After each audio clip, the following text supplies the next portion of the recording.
বন্ধুগণ, আমি কবি মহিউদ্দিন চৌধুরী মাইকেল আবারও আপনাদের সামনে উপস্থিত হয়েছি একটি কবিতা পাঠ নিয়ে। আমার আজকের কবিতার নাম অসারতা। আমি কবিতাটি লিখেছিলাম 30/11/2022 খ্রিস্টাব্দে। পাঠ করছি। ওগো বন্ধু, মোর মন চায় দেখতে বারবার তোমায়। তুমি কত দূরে থাকো হায়, কার মনের মণিকোঠায়।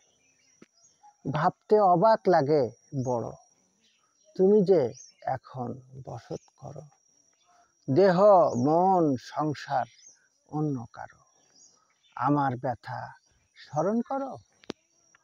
হয়তো মাঝে মধ্যে করো, অথবা ভুল করেই করো, কিন্তু যে কোনো লাভ নেই, কারণ তুমি অন্যের কেউ।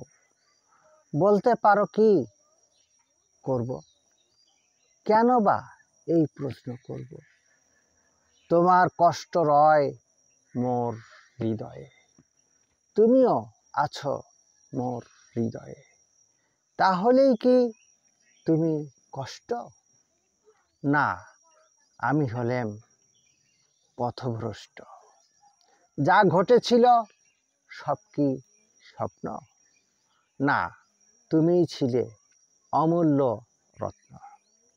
নিকাশের খাতায় বিয়োগ, তবুও অবচেতনে করি যোগ। ভোলা মন রাখে কেন স্মরণে অসারতা, কল্পনা আর স্বপ্নে। আমার এই কবিতাটি যদি আপনাদের ভালো লেগে থাকে, তাহলে দয়া করে আমার এই ইউটিউব চ্যানেলটি সাবস্ক্রাইব করে লাইক, কমেন্ট, শেয়ার দিয়ে পাশে থাকার অনুরোধ রেখে আমি আপনাদের থেকে আজকে বিদায় চাইছি। সবাইকে শুভেচ্ছা, শুভকামনা, অবিরাম অন্তহীন নিরন্তর পথ চলা। ধন্যবাদ।